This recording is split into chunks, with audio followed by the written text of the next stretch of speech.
श्री राधे श्री राधे हरिओम। ओम नमो भगवते वासुदेवाय।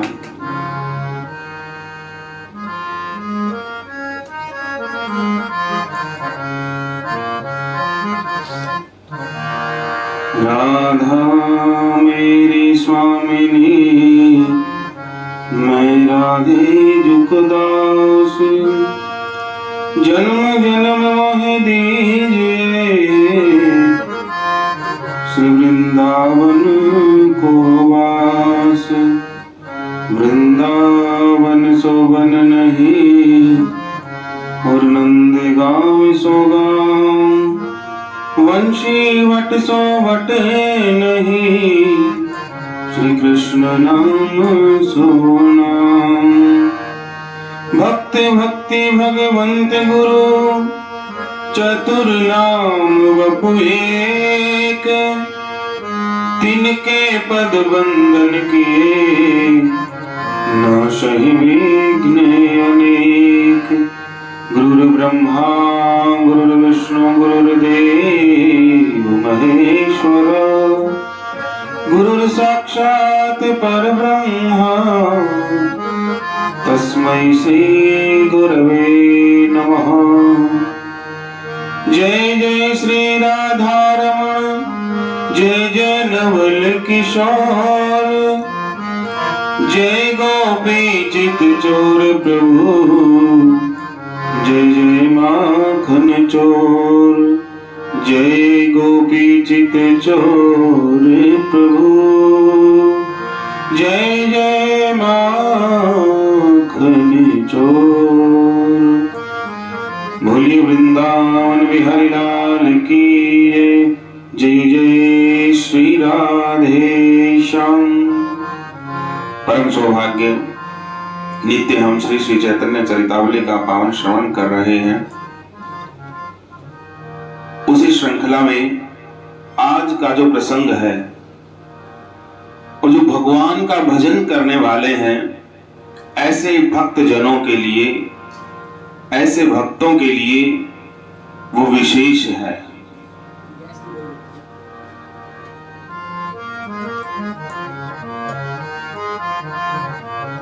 आज का मुख्य विषय है हमारा भगवत भजन में बाधक भाव। भगवान नाम सभी प्रकार के सुखों को देने वाला है। इसमें अधिकारी अनअधिकारी का कोई भेदभाव नहीं है। चाहे व्यक्ति किसी वर्ण का हो, अर्थात सभी वर्ण के, सभी जाति के, सभी प्रकार के स्त्री पुरुष भगवान नाम का सहारा लेकर के भगवान के पाद पद्मों तक पहुंच सकते हैं। देश काल स्थान विधि तथा पात्र अपात्र का भगवान नाम में कोई नियम नहीं है। कोई व्यक्ति कैसा भी हो, किसी भी वर्ण का हो, किसी भी जाति का हो, प्रत्येक व्यक्ति को भगवान नाम लेने का अधिकार बताया गया है। सभी देशों में, सभी समय में, सभी स्थानों में, शुद्ध अशुद्ध कैसी भी अवस्था हमारी हो, चाहे भले ही जप करने वाला बड़ा भारी दुराचारी ही क्यों ना हो, भगवान नाम में इन बातों का भेदभाव नहीं होता है। निकृष्ट से निकृष्ट व्यक्ति भी भगवान का नाम ले सकता है। नाम जब तो सभी को, सभी अवस्थाओं में वो कल्याणकारी ही है। फिर भी भगवान नाम में 10 बड़े भारी अपराध बताए गए। भगवान का नाम लेने में 10 बड़े भारी अपराध बताए गए। सबसे पहला है सत्पुरुषों की निंदा। कदापि हमारे मुख से संतों की निंदा न हो पाए। कोई भी कैसा भी क्यों ना हो, हमें कुछ लेना देना नहीं है। हमें केवल संत वेश देख करके, इसलिए संतों के वेश को भेख भगवान कहा जाता है। हमारी श्रद्धा होनी चाहिए उसमें। सत्पुरुषों की निंदा। दूसरा है भगवान नामों में भेदभाव, कि तू तो राम का पुजारी है, तू कृष्ण का पुजारी है, तू कबीर पंथी है, ये भाव नहीं होना चाहिए। तीसरा अपराध है गुरु का अपमान। गुरु का अपमान कभी भी नहीं करना चाहिए।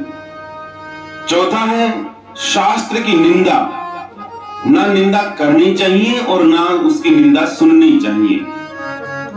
पांचवा है भगवान नाम में अर्थवाद, क्यों ये अर्थ निकलता है, इसका मतलब तो ये होता है, ये तो वहां लेकर के जाएगा, तो ये भी नहीं करना चाहिए। छठा है नाम का आश्रय ग्रहण करके पाप कर्मों में प्रवृत्त होना। एक तो इधर तो हम नाम जप कर रहे हैं भगवान का, उधर पाप भी कर रहे हैं, तो ये बड़ा भारी अपराध है। इतना अपराध तो उसको भी नहीं लगता जो भगवान का नाम नहीं लेता, जबकि भगवान के नाम लेने वाले को अपराध लग जाएगा। क्यों? क्योंकि आश्रय तो भगवान के नाम का ले रखा है और आश्रय लेने के बाद वो पाप कर रहा है। सातवां है धर्म, व्रत, जप आदि के साथ भगवान नाम की तुलना करना।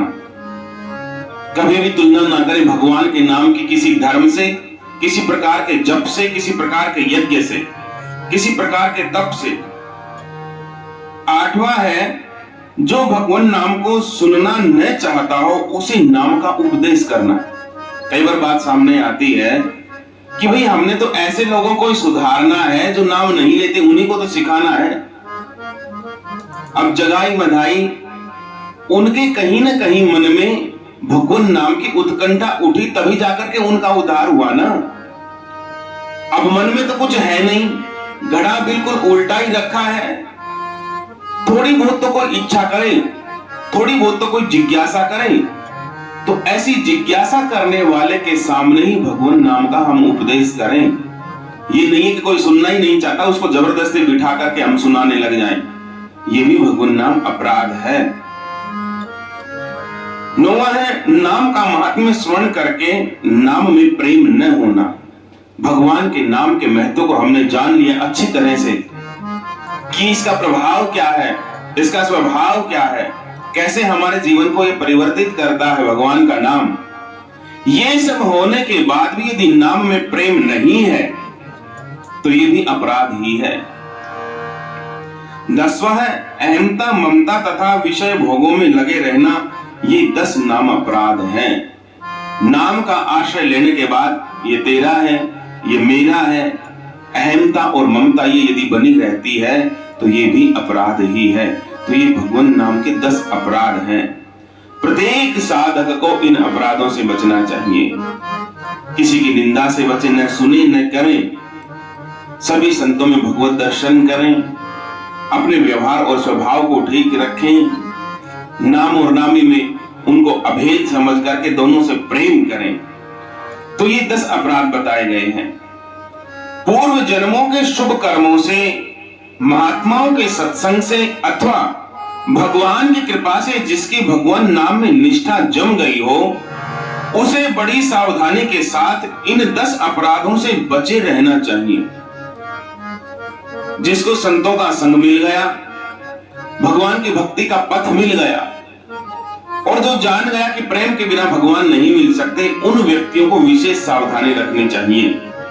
महाप्रभु अपने सभी भक्तों को नाम अपराध से बचे रहने का सदा ही उपदेश किया करते थे कि इन नाम अपराधों से आप बचें।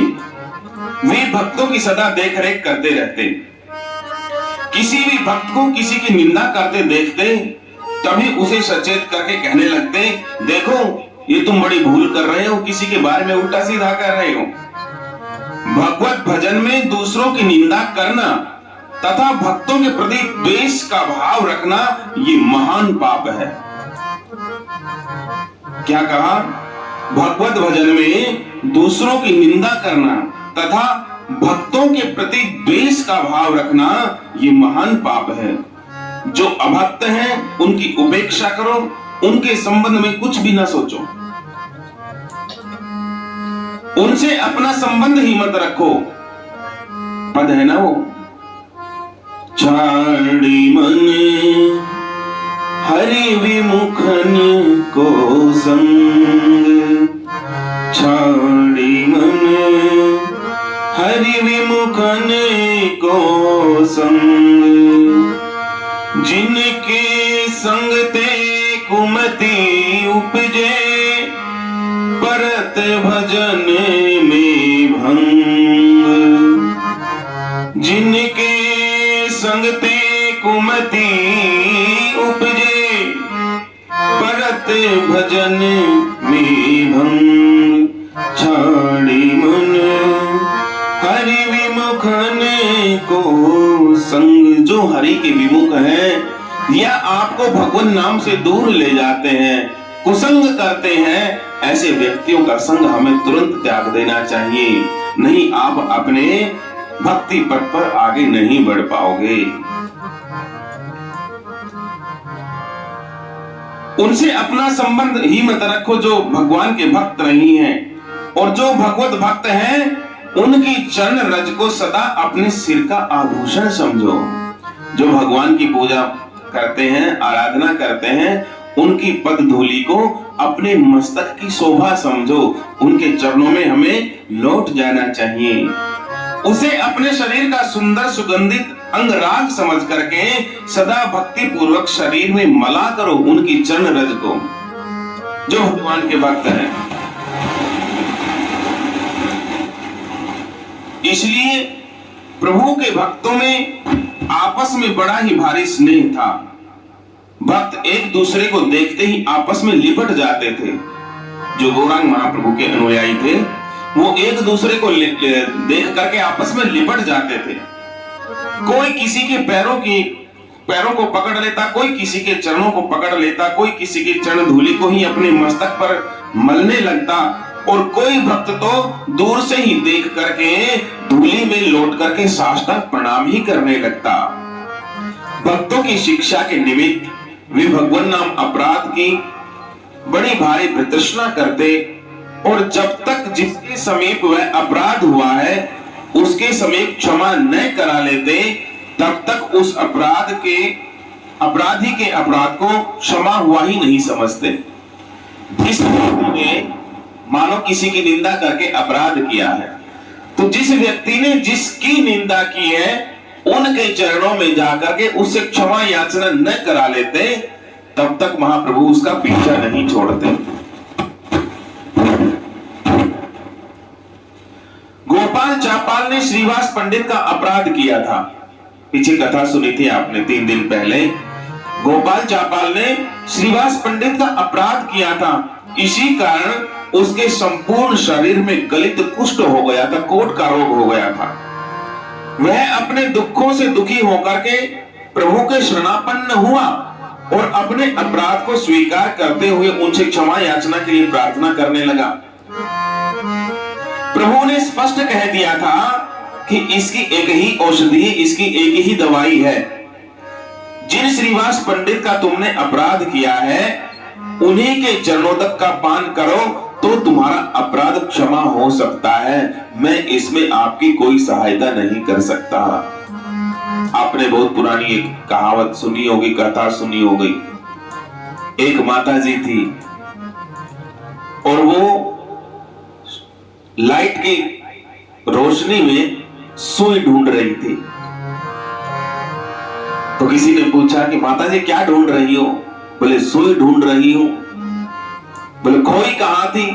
बोले खोई तो घर पे थी, लेकिन रोशनी यहां है, यहां ढूंढ लेती हूं। अब क्या वो वहां मिलेगी? नहीं, जो वस्तु जहां पर खोई है वो हमें वहीं प्राप्त होगी। इसलिए मां प्रभु का ये मानना है कि जिसका तुमने अपराध किया है, जब तक उसी से जाकर के आप क्षमा याचना नहीं करोगे तब तक आपका वो अपराध क्षमा नहीं हुआ माना जाएगा। इसलिए उनके पास जाकर के उनके चरणोदक का पान करो तो तुम्हारा अपराध ये क्षमा हो सकता है। मुझ में वैष्णव अपराधी को क्षमा करने का कोई सामर्थ्य नहीं है। वैष्णव का अपराध किया है, इसलिए जिस वैष्णव का अपराध किया है उसी से जाकर के क्षमा याचना करो। गोपाल चापाल ने ऐसा ही किया। श्रीवास के चरणोदक को निष्कपट भाव से प्रेम पूर्वक पीने ही से उसका कुष्ठ रोग चला गया।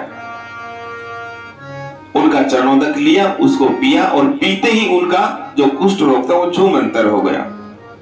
नाम अपराधी चाहे कोई भी हो, प्रभु उसी को यथोचित दंड देते और अधिकारी हुआ तो उसका प्रायश्चित भी बताते थे। यदि प्रायश्चित का अधिकारी है तो उसको प्रायश्चित बताते थे। यहां तक कि अपनी जननी सची देवी के अपराध को भी उन्होंने क्षमा नहीं किया, अपनी माता के अपराध को क्षमा नहीं किया। और जब तक जिनका अपराध हुआ था उनसे क्षमा नहीं करा लिया, तब तक उन पर अपनी कृपा ही नहीं की, अपनी माता के ऊपर भी कृपा नहीं की। घटना क्या घटी? बात यह थी कि महाप्रभु के ज्येष्ठ भ्राता विश्वरूप जी अद्वैत आचार्य जी के पास ही पढ़ा करते थे। वे आचार्य को ही अपना सर्वस्व समझते और सदा उनके ही समीप बने रहते। केवल रोटी खाने मात्र के लिए वो अपने घर पर जाते थे। अद्वैत आचार्य उन्हें योग वासिष्ठ पढ़ाया करते थे। वे बाल्यकाल से ही सुशील, सदाचारी, मेधावी तथा संसारी विषयों से एकदम विरक्त थे। यह प्रारंभ में सुन भी चुके हो। योग वासिष्ठ के क्षण मात्र से उनके हृदय का छिपा हुआ त्याग और वैराग्य वो एकदम उमड़ पड़ा और वे सर्वस्व त्याग करके परिव्राजक बन गए, सन्यासी बन गए। अपने सर्वगुण संपन्न प्रिय पुत्र को असमय में गृह त्याग, और वो भी सदा के लिए गृह त्याग करके चले जाने के कारण माता को अपार दुख हुआ और उसने विश्व रूप के वैराग्य के मूल कारण में अद्वैत आचार्य जी को समझा कि यदि अद्वैत आचार्य जी इनको ऐसी शिक्षा न देते तो इनके मन में त्याग की भावना नहीं होती, ये सन्यासी नहीं बनते, ये परिव्राजक नहीं बनते, घर छोड़ करके नहीं जाते। इसलिए मुख्य दोषी इनके ये गुरु हैं, मेरे पुत्र को मुझसे अलग करने के कारण। वात्सल्य प्रेम के कारण भोली भाली माता ने सोचा कि अद्वैत आचार्य ने ही ज्ञान की पोथी पढ़ा करके मेरे प्यारे पुत्र को परिव्राजक बना दिया। जब माता बहुत रुदन करने लगी और अद्वैत आचार्य जी के समीप भांति भांति का विलाप करने लगी, तब अद्वैत आचार्य जी ने यूं ही बातों में समझाते हुए कह दिया था कि शोक करने की माता जी क्या बात है, इसमें कोई दुख प्रकट करने की तो बात है ही नहीं। विश्व रूप ने कोई बुरा काम थोड़ी ना किया है, कोई गलत काम थोड़ी ना किया है। उसने तो अपने इस शुभ काम में अपने कुल की आगे पीछे की 21 पीढ़ियों को पार उतार दिया, वो संत बन गए। जिस कुल में कोई संत होता है उसकी आगे की और पीछे की 21 पुश्तें पार हो जाती हैं। हम तो समझते हैं कि पढ़ना लिखना उसी का सार्थक हुआ है। जिन्हें पोथी पढ़ लेने पर भी ज्ञान नहीं होता वे तो पढ़े पढ़ाए मूर्ख हैं, पठित मूर्ख कहते हैं उनको। ऐसे पुस्तक के कीड़े बने हुए पुरुष पुस्तक पढ़ लेने पर भी उसके असली मर्म से वंचित ही रहते हैं। बेचारी माता को तो बेचारी माता का कलेजे का टुकड़ा निकल गया था। उसे ऐसे समय में इतनी ऊंची ज्ञान की बातें कैसे प्रिय लग सकती थी। इन बातों से उनके मन में इन्हीं भावों का दृढ़ निश्चय हो गया कि विश्व रूप के गृह त्याग में आचार्य की ही सम्मति है। इन्होंने ही उनको ये त्याग की शिक्षा दी है। वह आचार्य से अधिक स्नेह करता था, उनकी आज्ञा के बिना वह कहीं जाता ही नहीं था। इन भावों को माता ने मन में छिपाए रखा, किसी के सामने उन्हें प्रकट भी नहीं होने दिया, किसी के सामने ये बातें बताई भी नहीं। अपने मन ही मन वो सारी बातें सोचती रही कि मेरे बेटे ने यदि संन्यास लिया है, वो परिव्राजक हुए हैं, बिना बताए घर छोड़ करके गए हैं, तो मुख्य कारण ये उनके गुरु जी हैं, अद्वैत आचार्य जी हैं। अब जब निमाय भी आचार्य के संसर्ग में अधिक रहने लगे और आचार्य ही से सबसे अधिक भगवत भाव से उनकी पूजा स्तुति करने लगे, तो बेचारी दुखिया माता ने अब नहीं रहा गया माता से। कहावत है कि दूध का जला छाछ को फूंक फूंक करके पीता है। माता का हृदय पहले से ही घायल बना हुआ था। विश्व रूप उनके हृदय में पहले ही एक बड़ा भारी घाव कर गए थे। वह अभी पूरा भरा ही नहीं था कि निमाई भी उनके ही पथ का अनुसरण करते हुए दिखाई देने लगा। एक तो बेटा चला गया सन्यासी बन करके और दूसरा उसी गुरु के पास जाने लगा जिनके पास वो पहले वाला पढ़ता था। निमाई अब भक्तों को छोड़ करके एक क्षण भर के लिए भी संसारिक कामों को करना पसंद नहीं करते थे। इतना ही नहीं, वे विष्णु प्रिया से अब बातें ही नहीं करते हैं। सदा भक्त मंडली में बैठे हुए श्री कृष्ण कथा ही कहते और सुनते रहते हैं। नाती का मुख देखने के लिए उतावली बैठी हुई माता को अपने पुत्र का ऐसा बर्ताव रुचिकर प्रतीत नहीं हुआ। माता तो चाहती है कि मुझे पोता हो, लेकिन बेटा है कि वो घर ही नहीं जाता है, केवल सत्संग की बातें करता है। इसके मूल में भी उसे अद्वैत आचार्य का ही हाथ दिखने लगा। माता अब अपने मनोगत भावों को अधिक न छिपा सकी। उनकी व्यथा लोगों से बातें करते करते आपसे आप हृदय को फोड़ करके बाहर निकलने लगी। वे आंसू बहाते बहाते अधीर होकर के कहने लगती कि इन वृद्ध आचार्य को मुझ दुखिया विधवा के ऊपर दया भी नहीं आती। मेरे एक पुत्र को तो इन्होंने सन्यासी बना दिया।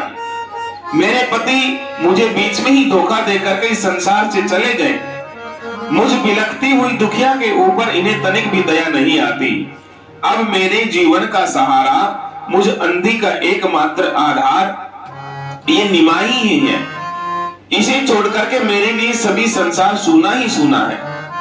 मेरे आगे पीछे बस यही एक सहारा है। इसे भी आचार्य सन्यासी बनाना चाहते हैं। सदा इसे लेकर के कीर्तन ही करते रहते हैं। मेरा निमाई कितना सीधा है। आचार्य ने और उसके साथी भक्तों ने उसे ईश्वर बता बता करके कि ये भगवान है, ऐसा भक्तों के सामने बता बता करके उसको विरक्त बना दिया है। वह घर की ओर कुछ ध्यान नहीं देता, सदा भक्तों के साथ घूमता रहता है। माता की इन बातों से श्रीवास आदि भक्तों तथा अद्वैत आचार्य जी को मन ही मन बहुत दुख होता था। प्रभु भी भक्तों के मनोभावों को ताड़ गए, समझ गए। भक्तों को शिक्षा देने के निमित्त प्रभु ने माता के ऊपर कुछ क्रोध प्रकट करते हुए उस वैष्णव निंदा रूपी पाप का प्रायश्चित करवाया। ये लीला की महाप्रभु ने। एक दिन क्या हुआ, एक दिन प्रभु भगवत आवेश में भगवान मूर्तियों को एक ओर हटा करके भगवान के सिंहासन पर स्वयं आरूढ़ हुए और उपस्थित सभी भक्तों से वरदान मांगने के लिए कहा। आवेश आ गया और सारी मूर्तियां एक तरफ हटा दी, भगवान के श्री विग्रह हटा दिए, स्वयं बैठ गए और भक्तों से कहने लगे कि वरदान मांगो। भक्तों ने अपनी अपनी इच्छा के अनुसार वरदान मांगे। किसी ने अपने पिता की दुष्टता छुड़ाने का वरदान मांगा, किसी ने स्त्री की बुद्धि शुद्ध हो जाने का वरदान मांगा, किसी ने पुत्र का वरदान मांगा, किसी ने भगवत भक्ति का वरदान मांगा। प्रभु ने आवेश में ही आकर उन सभी को उनका अभीष्ट वरदान दे दिया कि जो जिसने मांगा वो उसको दिया। उसी समय श्रीवास पंडित ने अति दीन भाव से कहा कि भगवान, हे प्रभु, ये सची माता बड़ी दुखी है। ये दुख के कारण सदा आंसू बहाती रहती है। भगवान, इनके ऊपर भी ऐसी कृपा होनी चाहिए कि इनका शोक संताप हमेशा के लिए दूर हो जाए। प्रभु ने उसी प्रकार सिंहासन पर बैठे ही बैठे भगवत आवेश में कहा कि सची माता पर कृपा कभी नहीं हो सकती है। क्रोध में आकर के कहा, इन पर कृपा कभी नहीं होगी। क्यों? क्योंकि इन्होंने वैष्णव अपराध किया है। अभी अपराधों की चर्चा सुनी ना। इन्होंने वैष्णव अपराध किया है।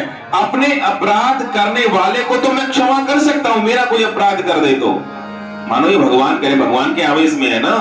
भगवान में कहते हैं कि मेरा कोई अपराध कर दे तो मैं उसको एक क्षण में क्षमा कर सकता हूं, किंतु मेरे भक्तों का, वैष्णव का अपराध करने वाले को क्षमा करने का सामर्थ्य मुझ में नहीं है। मैं उसे क्षमा नहीं कर सकता। श्रीवास पंडित ने अत्यंत दीन भाव से कहा कि प्रभु, भला यह भी कभी हो सकता है कि जिस माता ने आपको गर्भ में धारण किया है उसका अपराधी क्षमा नहीं हो सके? आपको गर्भ में धारण करने से तो ये जगत जननी बन गई है। इनके लिए क्या अपना और क्या पराया, सभी तो इनके ही पुत्र हैं, जिसे चाहे जो कुछ ये कह सकती हैं। प्रभु ने कहा, कुछ भी हो, वैष्णव का अपराध करने वाला चाहे कोई भी हो, उसकी निष्कृति हो ही नहीं सकती। उसका अपराध क्षमा हो ही नहीं सकता। साक्षात देवाधिदेव महादेव भी यदि वैष्णव का अपराध करने पर तत्क्षण ही नष्ट हो सकते हैं, तो भगवान शंकर ही क्यों ना हो। श्रीवास पंडित ने कहा कि प्रभु कुछ भी तो इनके अपराध विमोचन का कोई तो उपाय होना चाहिए, कुछ भी तो बताइए। प्रभु ने कहा कि सची माता का अपराध अद्वैत आचार्य के प्रति है। यदि आचार्य की चरण धूलि माता अपने सिर पर चढ़ाए और आचार्य ही इसे हृदय से क्षमा कर दें, तब यह कृपा की अधिकारिणी बन सकती है। उनसे जाकर के क्षमा याचना करे, उनकी चरण धूलि को मस्तक पर चढ़ाए और वो अद्वैत आचार्य भी इनको हृदय से क्षमा कर दे कि जाओ क्षमा किया, तो बात बन सकती है। प्रभु ने कहा ऐसा कि तभी क्षमा इनको की जा सकती है। उस समय आचार्य दूसरे स्थान में थे, अद्वैत आचार्य जी वहां थे नहीं। सभी भक्त आचार्य के समीप गए और वहां जाकर के उन्होंने सभी वृतांत कहा कि भगवान को आवेश आया हुआ है और माता के लिए क्षमा याचना की प्रार्थना की, तो उन्होंने मना कर दिया और आपका नाम लिया है। प्रभु की बातें सुनकर के आचार्य प्रेम में विभोर होकर के अश्रु विमोचन करने लगे। वे रोते रोते कहने लगे, यही तो प्रभु की भक्त वत्सलता है। भला जगत माता सची देवी का अपराध हो ही क्या सकता है। यह तो प्रभु हम लोगों को शिक्षा देने के लिए एक लीला का अभिनय करा रहे हैं। यदि प्रभु की ऐसी ही इच्छा है और इस उपदेश प्रद अभिनय का प्रधान पात्र प्रभु ने मुझे ही बनाना चाहा है, तो मैं हृदय से कहता हूं कि माता के प्रति मेरे मन में किसी प्रकार का बुरा भाव है ही नहीं। यदि आप मुझे प्रभु की आज्ञा से क्षमा कर दी यदि आप मुझे प्रभु की आज्ञा से कि क्षमा कर दी ऐसा कहने के लिए ही विवश करते हैं, तो मैं ये बात भी कह देता हूं कि चलो क्षमा किया। वैसे तो माता ने मेरा कोई अपराध किया ही नहीं है। यदि प्रभु की दृष्टि में यह अपराध है तो मैं उसे हृदय से क्षमा करता हूं। रही चरण धूलि की बात, सो सची माता तो जगत वंदे हैं। उनकी चरण धूलि ही भक्तों के शरीर का अंग राग है। भला माता को मैं अपने चरण कैसे छुआ सकता हूं।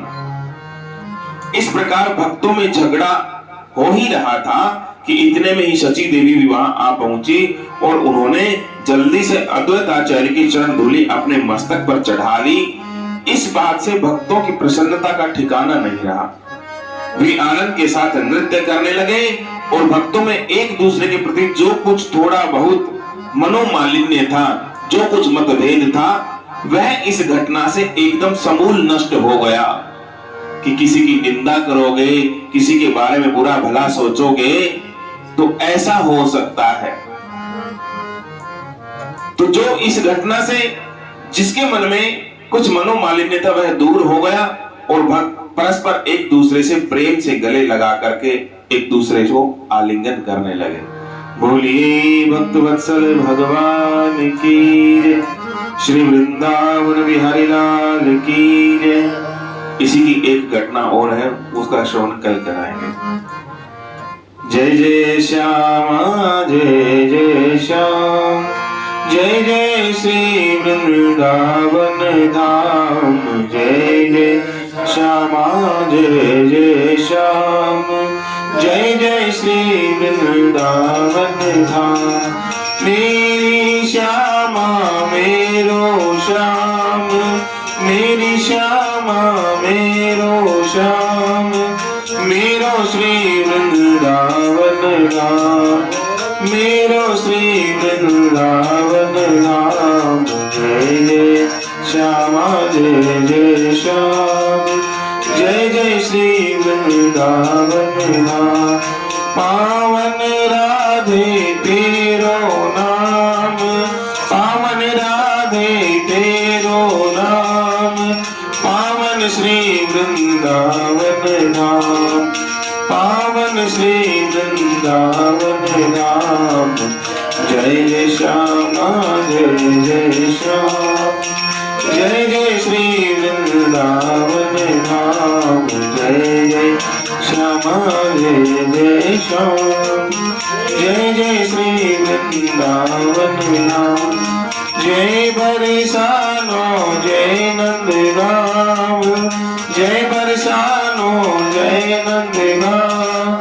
श्री यमुना जी ललित राम। श्री यमुना जी ललित राम। जय जय श्यामा जय जय श्याम।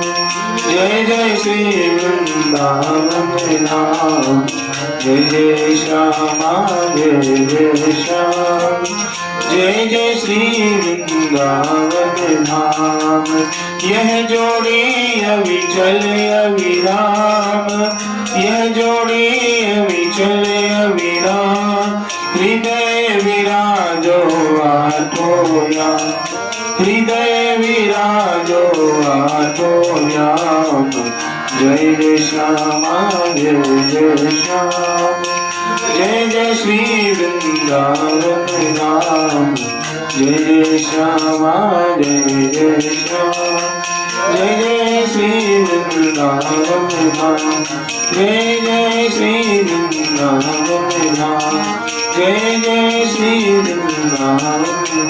श्री वृंदावन बिहारी लाल की जय। जय जय श्री राधे। जय जय श्री राधे। जय जय श्री राधे।